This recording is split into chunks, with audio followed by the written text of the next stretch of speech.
Boys, today we are back, and in today's video, I'm going to be talking about how, in my opinion, Mario Bautista will be the champion, not this year, but in 2027, Mario Bautista will be the UFC Bantamweight champion. Now, I'm not going to lie. After that performance last night against Vinicius Oliveira, it's not just because I was right. That performance was genuinely amazing. Something about it's just sticking with me, bro. Like, I actually fuck with Mario Bautista heavy. He's like a good dude, too. Yeah, I'm going to start off right here.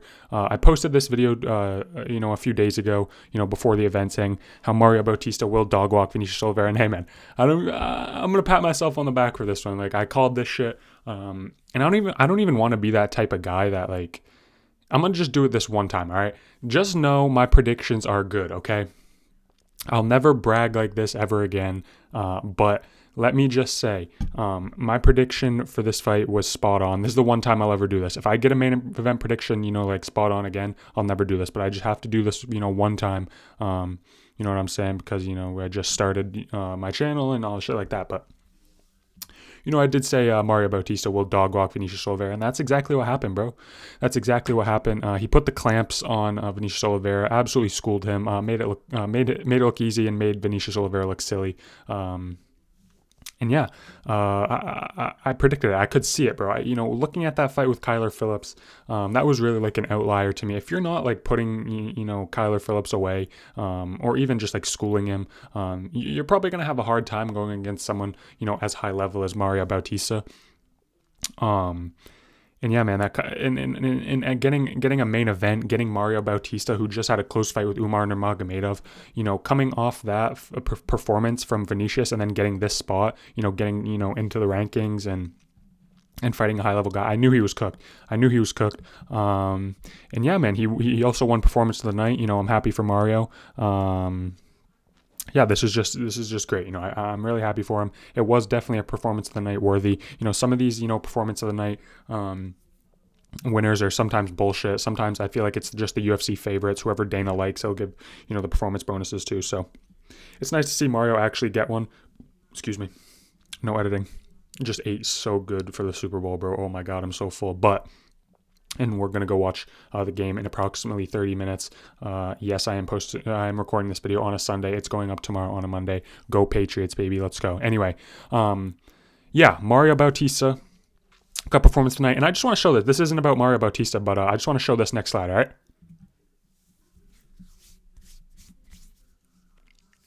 Jacob Wicklacz performance of the night. Jacob Wicklacz, the performance of the night after losing round 1 to Muin Gafurov. After losing the entire of round 3 to Muin Gafurov and getting a lucky submission with 1 second left, performance of the night, 100 grand. Yeah. Dana White retire, Hunter Campbell retire, Sean Shelby retire, McMahon retire. Someone new take over the UFC, please, because how the fuck is Jacob Wicklacz getting performance of the night after losing 2 rounds and getting a fluky submission at the end with 1 second left? Against Muin Gafurov, not even a good opponent. Yeah, we're just going to stick to Mario Bautista in this video because if I talk about other UFC shit, it's just going to piss me off. So, Mario Bautista, performance of the night. And I just want to show this too.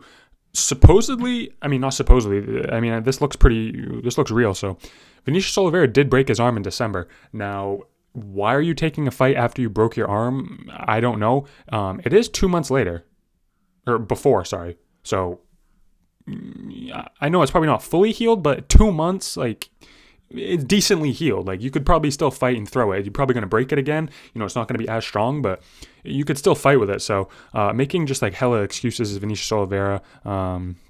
Broke his arm. It looks like he was training with it. So, like, he obviously still wanted to fight. He was obviously still in somewhat, good condition. So, yeah, I don't know, like, why he didn't pull out.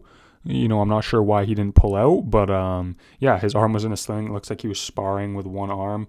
Like, this just shows like the I don't mean to shit on Vinicius Oliveira because he's probably a good guy, but it just shows like, bro, just pull out of the fight. Like, I get it, it's your first main event, you don't want to pull out, but if you know you're gonna lose, like, why even post this? Like, if you know you're going in with a broken arm, you go in and lose, why even post this, bro? Just take the loss like a man. Don't come in with like already excuses. Like, if I lose, I think he thought in his head, maybe this is why his performance was so shit, other than him just not being a high-level fighter. Maybe he went into the fight like, if I lose, it doesn't matter because I can just say I broke my arm and I'll get an excuse. Like, you know what I'm saying? Maybe he thought like going into the fight, it's okay to lose because I should lose because of this. You know what I'm saying? So Vinicius Oliveira, he did have a broken arm, so props to the guy for actually showing up, I guess, so we didn't have to have like a late change opponent. But yeah, I don't know why you would do this. I don't know why you wouldn't just pull out, but yeah, who knows? But anyway, moving on to the main point of this video, I want to go over the rankings in the bantamweight division. And yeah, I want to say Mario Bautista is going to be a champion in 2027. Mario Bautista is easily going to become a champion, guys. And I don't know why this like came over me, but it just did. Like, this guy's gonna be a champion, no matter if you like it or don't. No matter what your opinion is of him based on the Jose Aldo fight. This guy is gonna be a champion, bro. Let's just look at everyone ranked ahead of him, okay? You have Marlon Vera. I'm assuming on Tuesday Mario Bautista is gonna be above Marlon Vera and Davison Figueiredo, so I think he will be 7th in the bantamweight rankings. All right, but for the sake of this video, let's just go up the rankings. Mario Bautista beats Marlon Vera easily in the grappling or even on the feet, maybe. Easily 30-27 or finish. Davison Figueiredo beats Mario Bautista beats Davison Figueiredo. Holy shit, I'm not editing. It's late at night. Mario Bautista beats Davison Figueiredo worse than he beats Marlon Vera. So that's 2 guys ahead of him that he beats easily. I think Mario Bautista beats Amin Zahabi at 6 as well. I think he shows levels on the ground. I think Mario Bautista beats Song Yadong easily in the grappling. So that makes him already top 5. I think he beats Song Yadong, bro. Easily. Genuinely easily. Maybe I'm just like so caught up in the performance because the performance was just so good. He just showed straight levels on the ground. Maybe I'm just caught up in that, but tell me he doesn't beat Song Yadong, bro. Tell me he doesn't beat Song Yadong, please. Please tell me that. I know he took Sean O'Malley down, but I mean, I can fucking take Sean O'Malley down. So I think Mario Bautista would show levels against Song Yadong. And he called out Corey Sandhagen, who is in 4th ranked. And I think this makes a lot of sense. This fight makes a lot of sense. If Corey and O'Malley don't fight, which I think they might, because I think they are going to go with Merab versus Peter too.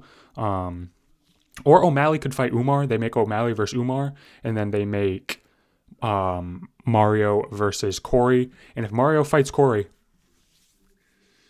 I'm sorry to all you Corey Sandhagen lovers out there, Mario Bautista genuinely finishes Corey Sandhagen on the ground. Someone like Corey Sandhagen, I don't hate the guy, but he's one of the most overrated fighters in UFC history. I said it. Corey Sandhagen is one of the most overrated fighters in UFC history. He's not top level. Corey Sandhagen is a 10 to 15th ranked UFC bantamweight. I'm sorry, he just is. Like, I don't see Corey Sandhagen like challenging, after his last loss to Merab, when he almost got finished on the feet by Merab. Like, that just showed me that Corey Sandhagen is, I mean, obviously he's top level. Like, before anyone fucking freaks out, all the Corey Sandhagen fans freak out, obviously he's top level. What I mean is, he'll never beat Merab, he'll never beat Peter Yan, he'll never beat Umar, I think he'll lose to Sean O'Malley, and I think Amin Zahabi has a good chance of beating him, and I think Mario Bautista has a good chance of beating, Corey Sandhagen. And this isn't a Corey Sandhagen, like, shit on video, but I'm just saying, I think Corey Sandhagen's so overrated. So if Mario does beat Corey Sandhagen, if they do make that fight, I think he will beat Corey Sandhagen. I'm not going to lie. I think he runs through Sandhagen. I think he finishes him on the ground. And I think he can also strike with Sandhagen, because I think Corey Sandhagen striking is one of the most overrated things in UFC, period. So let's keep moving up. Mario Bautista versus Sean O'Malley. I know they probably won't ever fight because they're training partners and they like know each other from MMA Lab, but bro, come on. Mario Bautista does disgusting things to Sean O'Malley on the ground, okay? If Song Yadong's taking you down in 2026, Mario Bautista will finish Sean O'Malley on the ground in 1 round. Easily. He'll easily be able to get him down. Now, on the feet, it would be hard to get past that range. I won't lie. But I think Mario Bautista would finish Sean O'Malley on the ground. And then you have Umar, Merab, and Peter. Now, this is why I think Mario has a good chance of being champion in 2027. If he gets the if he gets the Amin Zahabi fight, if he gets the Corey Sandhagen fight next, I think he beats both of those guys, and that puts him in like the summertime, that fight around the summer or fall. He wins that fight. He's now a top 5. Merab versus Peter, they're gonna fight, or Peter versus Umar. So that's gonna wipe one of those guys out. And I think in 2027, Mario versus either a rematch with Umar, a fight with Merab, or whoever's not the champion between Peter, Merab, and Umar. I think he fights both. I think he can fight one of those guys and then fight for the title. I think he can fight one of those guys and fight for the title. Now, Umar is a bad matchup for Mario. I think if he has to get through Umar again, he won't win the title. But if he has to go against Peter Yan, I could see Mario mixing up. I mean, I know sounds crazy. I could see him winning. I'm not saying, he will win. I'm saying I could see him. His skill level is that high that he could be a Peter Yan. I don't know about Merab or Umar, but like I said, I think Peter Yan will beat both of those guys, so I can see them being shuffled out. Like I can see them being shuffled out. Mario, with 1 or 2 wins, gets shuffled, to the top. So I could see that happening. But yeah, that's pretty much all I wanted to say. I'm not saying Mario, will become champion. I'm saying he has a good shot at becoming champion. Not this year, but next year, if he keeps stringing together these wins. But the one thing I could see is the UFC, if he has another boring stinker, I could see them not giving him the shot just out of spite. So who knows? I just wanted to make another video about this because this was one of my favorite performances in recent memory. He just went out there, and maybe it is, maybe I am biased because I did say he will dog walk Vinicius Oliveira. I think that's mostly what it is, but maybe just tooting my own horn here, but this was a great performance, and I think Mario Bautista is up there, with the Merabs, with the Peters, with the Umars, and I think he would do disgusting things to Sean O'Malley and Corey Sandhagen. So if he gets one of those matchups, I think he wins. I think he'll be in the top 3 or 4. So yeah, let me know what you guys think in the comments. Let me know if I'm delusional. Maybe I'm fucking delusional. It is late at night. Maybe Sean O'Malley sparks mountain around. Maybe Corey Sandhagen fucking nerds them around the cage for 3 rounds and wins another boring decision. Because Corey Sandhagen is pound for pound one of the most boring fighters. Yeah, let me know what you guys think in the comments. Thank you so much for watching this video. Please subscribe. I'll catch you guys in the next one. I'm going to be making, some videos, coming up, some different kind of videos because we do have a 1-week break. There's no UFC this week coming. So I'll be making some, different kind of videos, but let me know what you guys think in the comments. Thank you for watching. Peace. Please subscribe. Peace.